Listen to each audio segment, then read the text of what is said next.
If you're listening to this on the day it's been published, it is Valentine's Day, so I wanted to say Happy Valentine's Day and leave you with this heartfelt poem. Roses are red, violets are blue. I recorded this podcast episode especially for you. Enjoy. You're listening to the Wellness Simplified podcast. Simple wellness tips to help you improve your life without turning it upside down. With your host, award-winning fitness instructor, nutrition coach, and wellness expert, Suzi Fevens. Yes, welcome to this Valentine's Day episode of the podcast. It's not actually an episode about Valentine's Day, but since it was coming out on Valentine's Day, I couldn't help but add a little bit of cheese there. So thank you for sticking with me. So yes, Valentine's Day, which means right now, as I'm recording, it is actually February 13th, because believe it or not, I don't get up at like 5 in the morning to record these so that they can publish at 7. I know, shocking. So it is the 13th. And yesterday, February the 12th, my websites were both down pretty much the entire day, and they only just came back up late this morning. And because both my email accounts are tied to my website domains, that meant that my email was down all day yesterday as well. So Tuesday night, I had posted on Instagram that I was excited to A, sleep in on Wednesday, which I did, and B, take care of a whole bunch of things on my to-do list. And guess what did not get done? B, because both my websites were down, my email was down, and those were some of the things that I was planning on tackling yesterday. But it is all okay, because also yesterday, the sequel to All the Boys I've Loved Before was released. And if you know well or saw the list of things that I was looking forward to from a few weeks ago, you will know that I have been waiting for that movie for over a year, which is somewhat embarrassing, but I'm just embracing it at this point. So I took some of my spare time and watched the movie.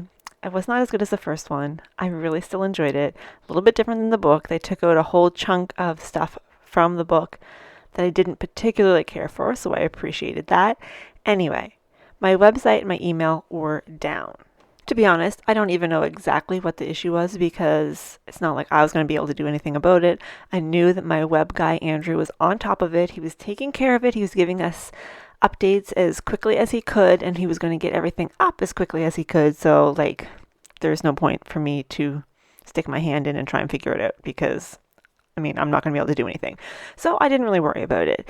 And there were a lot of people who were really upset. And I understand, your website, when you are an online entrepreneur, whether you call yourself a blogger, an influencer, a creative writer, whatever the title you've chosen for yourself is, your website being down can really be a big problem, especially if you are someone like me who actually has ad revenue, so has an ad network that is on their website. So you get paid based on how many people visit your website, how many people click on ads, things of that nature. So if your entire business is people going to your website and your website is down, you've got a considerable problem there. And that is what brought me to the topic of today's blogcast. I just made a hybrid podcast. That is to not keep all of your eggs in one basket. And this started out as a business thing, but really it goes into all areas of your life. So I will expand on that a little bit more. So both my websites were down. My email was down. So that is a considerable chunk of my online space. When Confessions of a Fitness Instructor and welluniversity.ca are both down. But I don't have everything thrown in those two places. I have things spread out, which to some may seem a little bit crazy, but after a day like yesterday, it proves to me why it is just so important. And I'm going to explain that a little bit more. And I know a lot of my listeners here are other bloggers, so you're going to kind of get a grasp of this already, and it'd be sort of refresher or redundant, I don't know. But for those of you who aren't aware, so I have my blog. My blog is my main website. I have that. It is a self-hosted WordPress website. SuziFevens.ca is a domain that I host off of my main account, so they are both under the same amount of hosting space. So when one goes down, the other goes down. I have two main email addresses. I have Suzi at confessionsofaFitnessInstructor.com and info at SuziFevens.ca. Those are both hosted from those two websites. So if those websites are down, the email is down. I still have an old Hotmail account that I did have to sort of lean on a little bit yesterday for a couple of things, but otherwise it actually was kind of nice to not have email for the day, to be honest. So I have those two. Anyone who works with me one-on-one or any of my online programs knows that I also have my training portal, which is through MemberVault. It's my welluniversity.ca domain. That is hosted through MemberVault. So even though my two websites were down, all of my online programs were still open and active. I could still sell through those platforms. Everything was a-okay there. And I manage my email list. So a lot of the emails that you will get from me, unless they're coming specifically from my account, like if you send one specifically to Suzi at Confessions, blah, blah, blah, blah, blah, are being handled through ConvertKit. So even though my email was down, I could still manage upcoming emails in ConvertKit while I was waiting for my email to come back up. So that is another thing that was working just fine. And my podcast here is hosted through Libsyn. It's not hosted through my website. So my entire podcast was still up. Some of the podcast episodes that have blog posts associated with them, the blog post wouldn't have been working. But if you go to wellnesssimplifiedpodcast.com all day yesterday, you still could have listened to the entire catalog of podcasts. So those are just other websites and things that were still up and working. Of course, Facebook, Instagram, Twitter, YouTube, all of that was still working. So there was a lot of things that were still working just fine, but there was a couple big things that were not. Now, if it had continued throughout today and over into the weekend, I would probably have had to do something about my email, because that is a major point of contact between me and clients. So I would have had to do something about that. But my website itself being down, it was a bummer, because I was kind of hoping to get some blog post stuff done yesterday. And of course, I could have written some drafts outside of WordPress and just a Word document, but that's not really my style. So that kind of got held back, but it was nothing overly urgent. And yes, I lost some ad revenue, but it's no different than this morning I had to cancel my seniors fitness class because of weather.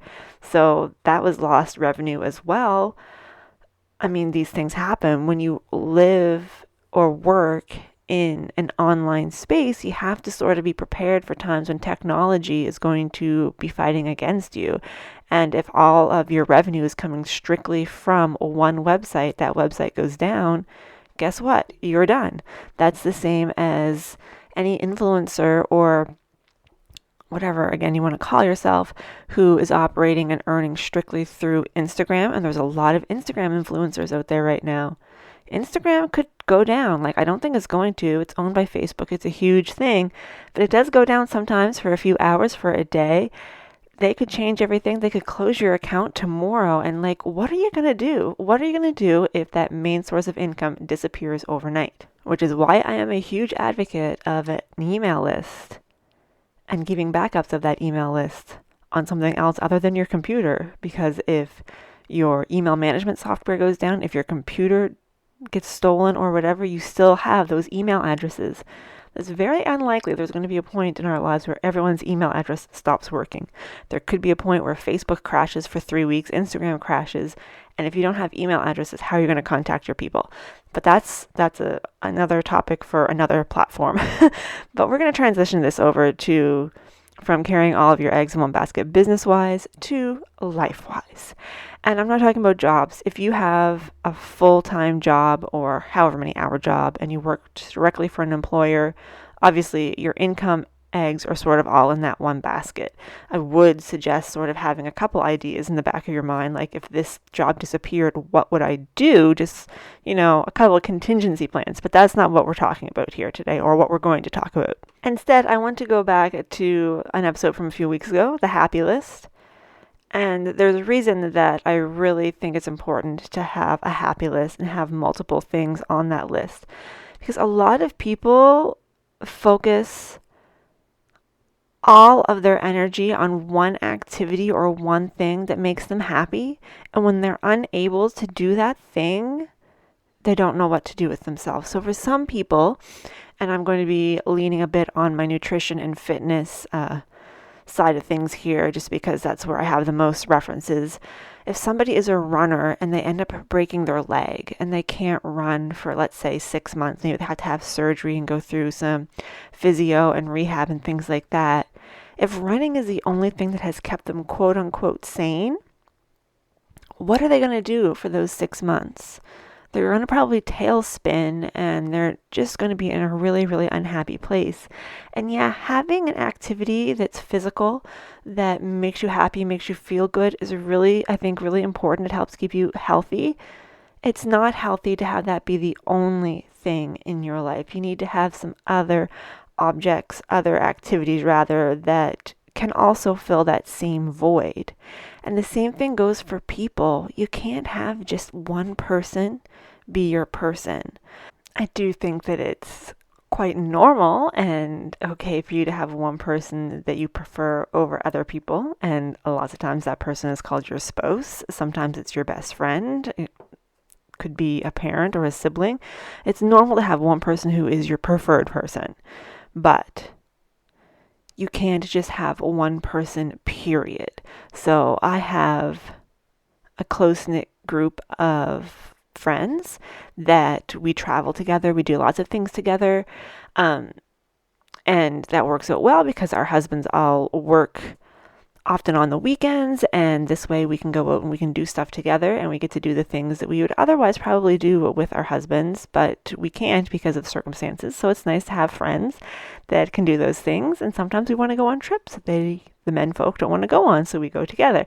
Anyway, so I do have a core group of friends, and then I have another group of friends who are ones that I will go places with, do things with, have them over to my house and whatnot, but I don't have like gobs and gobs of friends that I have coming to my house all the time. I'm sort of a bit of a loner as far as that goes. I don't consider my husband or my close friends people, quote unquote, because you know how sometimes, well, as an introvert especially, you get tired of quote unquote people. I don't count them as people, so if I want to have alone time with them still counts as alone time. Anyway, I'm going down a rabbit hole here. The point is that if one of my friends is away, I still have another friend. If one of my friends, if we had a falling out or something, I still have some other ones. Like, you can't just have a one person, you know? It's really dangerous because what if something happened to that person and you were parted permanently? Like, you need to have other people in your life. You need to have other activities in your life that make you happy. And there are some places where probably having all of your eggs in one basket is a good thing. Like most people, probably having the one house is going to be better than having four.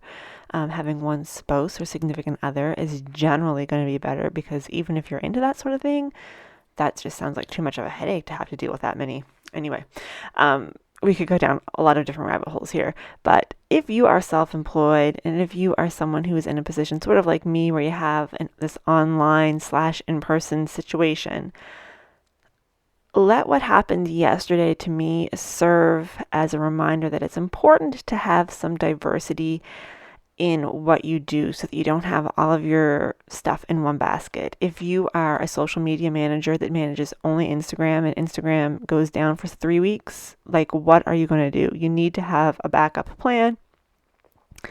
And if you are someone who has just that one activity that makes you happy, I really, really urge you to try and broaden your horizons a little bit. Find a couple other things that are in different realms. So, like for me, obviously, I like fitness. I made it my job. I also really like reading. If I was injured and couldn't exercise, I definitely could still read. And so just find some things that don't combat with one another. Because if you're that runner who broke her leg, but you also really love ballet, that's not going to really help you unless you also like watching ballet.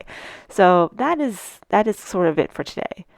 Don't put all of your happiness eggs or interest eggs or friendship eggs or business eggs in one basket. We want to sort of diversify things because it's going to make things a lot easier when something happens. And there's one thing we all should know about life by now, and that is something always happens. That is it for today's episode of the Wellness Simplified podcast. Thank you so much once again for tuning in. It truly means so much to me. If you haven't already hit subscribe, I would love it if you could do that, and then you'll have all new episodes delivered right to your device bright and early on publishing day. You can connect with me online on Instagram is the best at Suzi Confesses, or you can find me on my blog, confessionsofaFitnessInstructor.com. The podcast and show notes can be found at wellnesssimplifiedpodcast.com. And on Facebook, you can find me at facebook.com/confessionsofaFitnessInstructor. It's long, but it's easy to remember. I truly love to hear from each and every one of you, especially if you particularly liked or disliked an episode, so that I know, because otherwise, if you don't tell me, I'm never going to know. So please feel free to contact me anytime to say, hey, I loved that episode, or hey, I hated that episode, or whatever floats your boat. And thank you so much for listening. I hope you have a wonderful weekend, and I will chat with you next week.